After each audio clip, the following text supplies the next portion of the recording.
Welcome to the Blooming North podcast. I'm Lisa, coach to the North, and we are on location at the amazing Goodison Park for International Women's Day, an event organised by WACL. Now, while we've got these amazing female leaders in the room, I thought we'd get them into the podcast studio so you can take away some of their wisdom and top tips. So this episode is called Women in Leadership on the Record. Welcome to the pod. Thank you so much. Tell us who you are and what you do. So Laura Bamber, and I am founder of the Vibrancy Hub, which is a leadership development business. We run programs, training programs, coaching into organisations, predominantly focused on supporting women to rise within organisations. Amazing. Now, I'm going to ask you about International Women's Day. It's all about give to gain. What do you give readily to others? And what have you gained from the room today, this International Women's Day event? So I think that I give permission for living, working, leading in an unconventional way.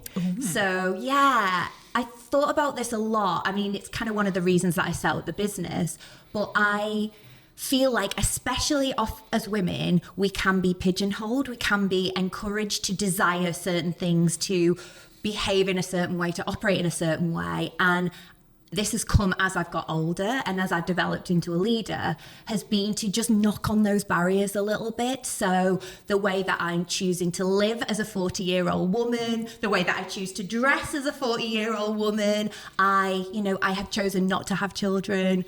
I'm single at the minute. And then also from a leadership perspective, really challenging the status quo around conventionality of who you're expected to be as a leader and professionalism, and just starting to push on those doors and promote unconventionality.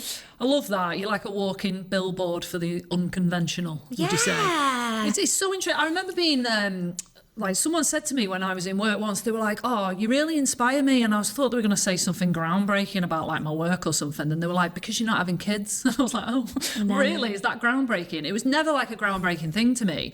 But she was like, oh, you're the first person that's made me feel like it's okay not to have kids. I was like, as if. I feel like it's like people mirror that back to you. Exactly. You kind of choose your course and path and decisions based on what feels true to you. Yeah. And then when people mirror that looks slightly unconventional, but I heard it described as living off menu. So you're kind of given a menu and you think that's all I'm allowed to pick. I'm only allowed to pick like the steak and chips, the egg and sausage. It's a bloody good restaurant, isn't it?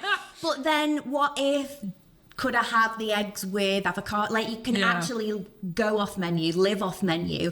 And as women, I think it is okay for us to maybe ask for things that we were maybe not told that we could have. I love that you use the word permission though, because I just wouldn't have added the word permission to that. I give freely permission. So just unpack that word for me.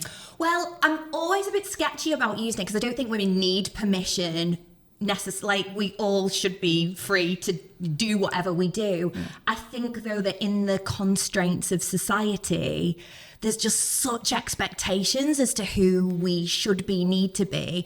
And I think for whatever reason, the confidence that I've absorbed over the course of my life and just lived my own lived experience, it's like I feel really centered in the fact that if that's what I can be, it's role modeling essentially. And anyone in a leadership position has that privilege of role modeling. So it's like, to me, it's a responsibility to role model and therefore inevitably give permission for other people coming behind you, alongside you, above you, all around. Love it. Amazing. Thanks very much for your insight and your wisdom today. It's such a treat to be here. Oh, thanks for being on the pod, mate.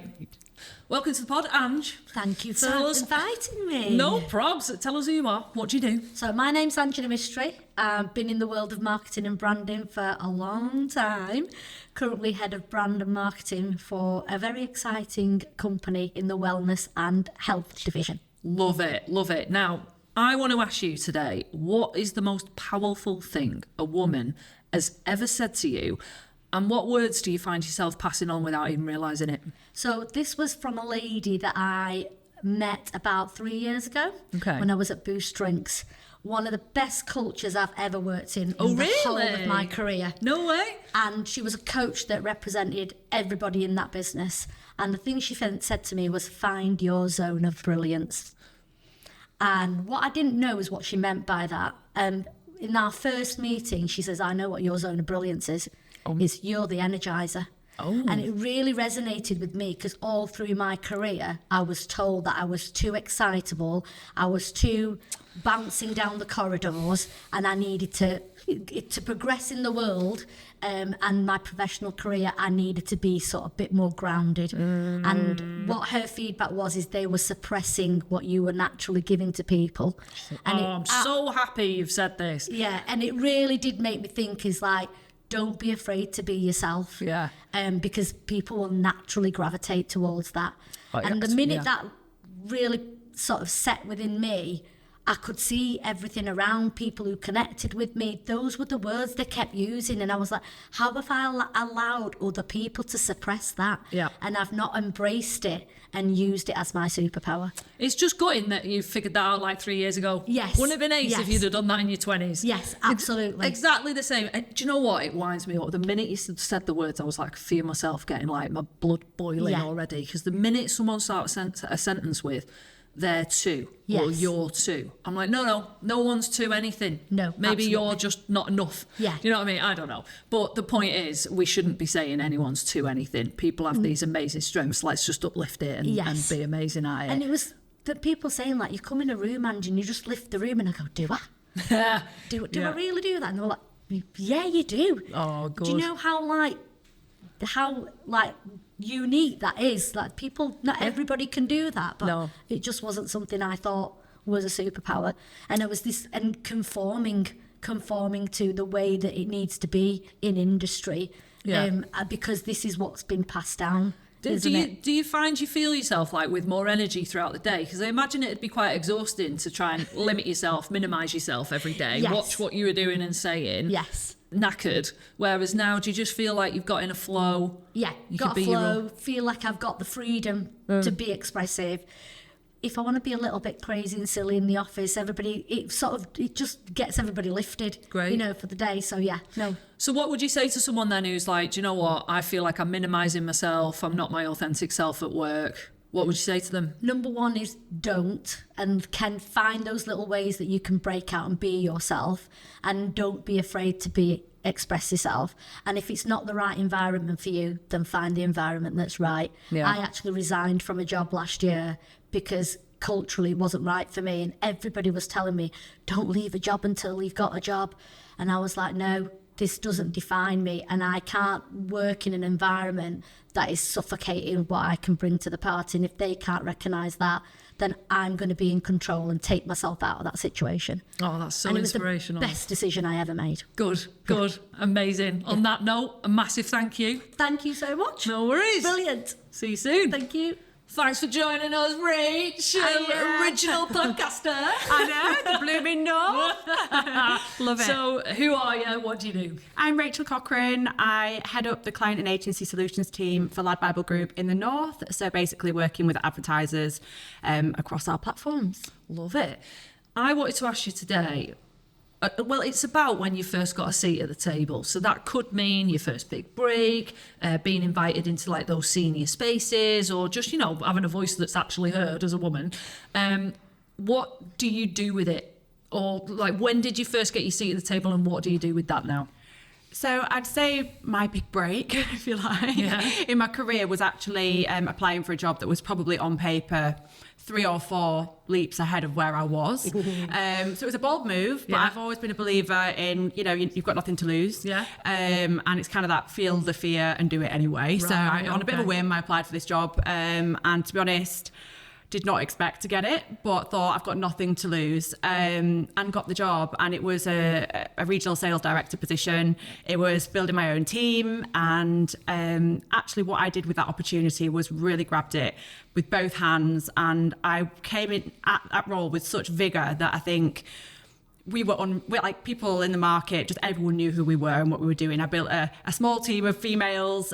We called ourselves the Dream Team, and we absolutely left no stone unturned, just with the energy we touched the market and the way we worked and, cooperated with people. And it was really collaborative. It was energetic. It was fun. We brought a whole new sort of meaning to what we were selling. And I think that was kind of what I did with that. But then I think like on a more personal level, I guess with Blooming North, the podcast, that was a separate thing. So I was given the opportunity to be vice president of Bloom a few years ago. And I really wanted to create a platform that was going to give people a voice and actually, allow these conversations to happen. Yeah. So I was really proud to be part of the beginning of the Blooming North podcast, and look where you've taken it. Yeah, it's incredible. Look where we are. So let me go back a step then, because I think that is like really inspirational for people when you say, I had nothing to lose. There's so much packed into that. Like, that took some balls, it took some like confidence, it took probably a shit ton of preparation but self-belief, I think. So I mean, that's just a labeling a few things. So for you, like, how did you pull out some of that self-belief? Did you have people around you giving you confidence? What happened there for you to go? I think someone once said to me, whether you believe you can or you believe you can't, you're probably right. Yeah. And I think that's always stuck with me, because I'm like, it's all about your mindset, and it's all about your approach and the belief you have within yourself. And actually, the way I saw that opportunity was, I'm putting myself at a seat with senior people in a new industry. Well, not a new industry, but a new medium. Yeah.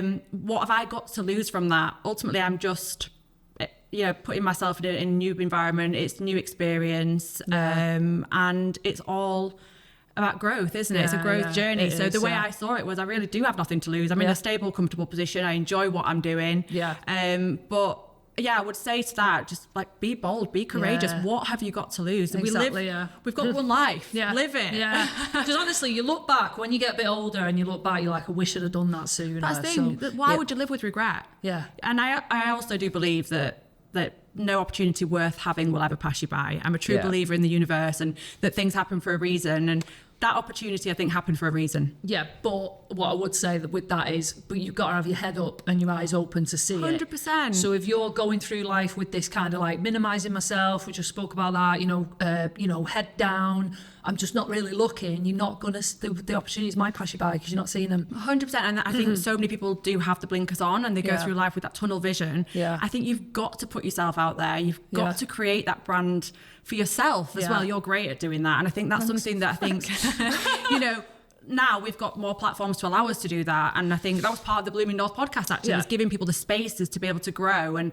I think you've got to put yourself out there 100%. You can hear it in your energy. It's that passion. When you were talking about like the dream team and this is what we built, and then we went into the Bloom podcast, all of that is like passion and energy for you. It shows when you talk about it. But it's so funny that you see the same people in the same rooms, and it's those circles, and it's those like opportunities that you say in the connection network. Do it, just get out there, put yourself out there and get it done, isn't it? Because growth doesn't happen from comfort zones. Yeah. It really doesn't. I mean, I'm into my fitness and stuff as well, and it's the same with that. No one wants to run a marathon. No, well, they probably do, but it's not enjoyable in the moment, but it's the after feeling. And that's why I love exercise and sport and fitness, because it's the after feeling of actually, it's the journey. It's not about the destination. I think it's about the journey and how you put yourself out there. And it's a big part of your life, innit? Fitness, exercise and all that. So what do you take from that mentality? Because honestly, when I look at people like you and other people I've trained with, I'm just like, I have not got that mentality. I'm on the treadmill, the minute I'm on it, I'm like, get off. So like, what do you pull from that into your career? I think it's all about mindset. It's all about mindset. It's kind of not allowing yourself to negotiate with yourself. I think that's what I love about fitness. Okay. And that's why I like training in the morning. I mean, I've got my little boy now, so the mornings are a bit trickier, but pre-baby, I was always that person at the gym at 6 a.m. because you don't allow yourself time to negotiate with yourself. You just get up and out and go. Whereas if you go in the evening, I think you've got more time to talk yourself out of it. I honestly think it's just a mental resilience that you build up through exercise and through challenging yourself and putting yourself in positions where you're testing your limits, and it's hard. You know, it's not enjoyable in the moment, but you feel great after it. So it's worth it. That. I think you are the epitome of do hard things. just and smash it. So well, thank you. Yeah. Well, the thing is, you've got to put yourself in those positions to grow, and I do believe if you want to grow, then you've got to do uncomfortable things. Yeah, I love it. Amazing. On that note, a massive thank you for talking to us. Thanks for having me. Amazing. No worries. Thank you. Welcome to the podcast, Liv. Thanks. Tell me who you are and what do you do? I'm Olivia Waite, Group Sales Director at... Sorry, I just looked right at the camera. Can we not do that? You wanted to be a broadcaster. I'm Liv. To the world. Hi, I'm Liv. Welcome to my show. Come on in. I'm here today at Goodison Park. And again. Sorry. Welcome to the podcast, Liv. Start right. Breathe. Welcome to the podcast, Liv. Thank you. It's really nice to be here. Tell me who you are and what you do. I'm Olivia Waite. I'm Group Sales Director at Channel Factory, and also a trustee at Bloom North after having been co-president a couple of years ago. Love it. So when you first got a seat at the table, so that could be actually Bloom, because seat at the table is your first big break, being invited into senior spaces, having your voice heard. Whatever it is for you, what do you do with it, and what do you actively now, or who do you actively now make space for? It's an interesting one, that, isn't it? Because I don't think anybody ever actually says to you, "You're at the table now." And I think, welcome. Yeah, you're in it, you're on it, and I think that I have massive imposter syndrome, and I think even lately I've been questioning whether there might be a seat at the table for me. So even though I'm Group Sales Director, which is fairly senior, and I lead a team of 7 people in Manchester, I still don't consider myself to be at the table. Right. And I'm asking if there's going to be space for me at any point.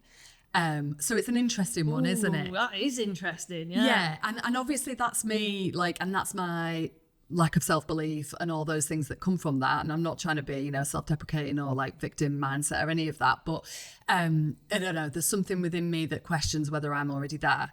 However, to your point about Bloom North, I was co-president a couple of years ago. And actually that might be the first or amongst the first times that I felt that people actually wanted to listen to me and to understand what I was saying, and for me to have a vote and a voice and to be listened to and valued. Do you know what's interesting though when you say that? I'm unpacking it here just to hold the mirror and put my coaching head on and hold the mirror up. Please do. You feel that you had a seat at the table in front of women, a safe space, a women's network, yet back in the corporate world where all societal expectations still exist, that's where you feel, actually the space isn't there. Yeah, it's an interesting one, isn't it? And it's not that there isn't a space at my current position in Channel Factory. We're a really warm welcoming. Yeah. I've as soon as I started within the first 2 days, I felt like the MD would take a bullet for me. I felt valued, I felt appreciated, respected, all that kind of thing. When I came in, I knew that I was needed and wanted and very much heard, which was lovely, was really, really nice. But yeah, I think whether it's something within me, whether it's from, the industry, and, I've done, 20 years in a network agency before I came to this role, whether it was that, I don't know. And I'm not casting aspersions on anyone who I've worked for or with or anything of that. Perhaps it all comes from me, and it might come from my parents' upbringing or whatever it might be. It might just be being a woman who grew up in the 80s, 90s, when we were forced to be, stick thin and, all these things. I don't know where it comes from. I think a therapist would have a field day potentially, but it is that I have a seat at the table. It's so interesting because even I wouldn't class myself as having imposter syndrome. I feel like I've got a seat at the table. I have platforms where I have a voice. I run my own company. But even coming here today at this International Women's Day event, I was a bit like, oh my God, I don't belong in this room.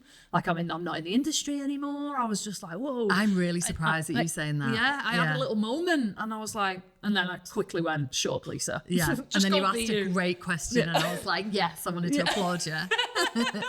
You know me, I'll always ask a question in a room.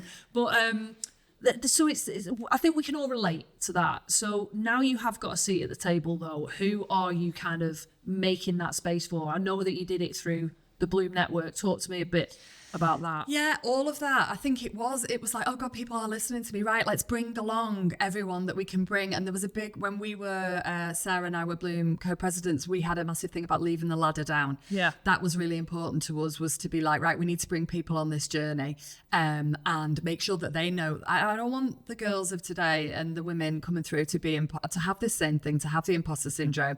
I think there was a lot of, as well, like, there's a lot of keeping people down. Yeah. In the past, potentially, maybe not as much now, but why are we doing that? Who are we doing that for? Our own egos, or what is that? So I want to make sure that we're bringing people along. So, making sure that people feel heard, and that their voice is really valued. Yeah, I think you definitely scenario. did that. I mean, I was part of the committee when you were the president there, and I just took you as like this. I don't know if this is the right word. It was this like no nonsense approach of no. Let me rephrase it. You came at people with this.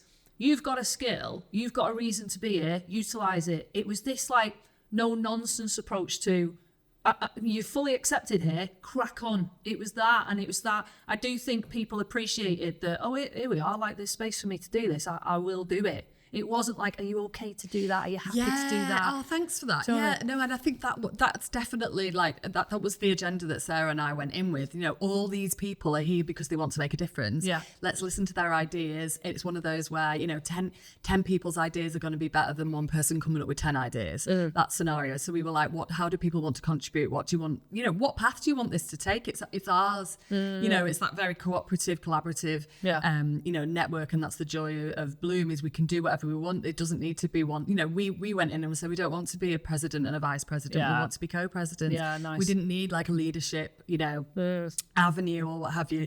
So that was, very much we want to know what everybody wants to do. And I hope that I'm managing that way. I'm not a micromanager. Yeah. I don't like giving people, a detailed, here's your to-do list and here's how you're going to get to where you need to be. What's the path that you want to be on? What are you motivated by? What do you want to deliver? And even as an outsider looking in on Channel Factory, I can see that. I work with loads of businesses on management and leadership, and definitely yours is one of the businesses where I go, they're getting it right. The culture's right. The people I speak to, obviously I've got Jess in the team here, and she's just loves it. And everyone who talks about the company, and even the guys that I met at MadFest, again, it was, it's just this lovely collaborative culture. And I think, so as a leader in that, you're nailing it. So, thank you again. Amazing. Like, that's what we want at Channel Factory. We want to have that, collaboration and everyone's got a seat at the table. And honestly, everyone does. The number of meetings I've been in, and this is something I've really noticed since being at Channel Factory, is that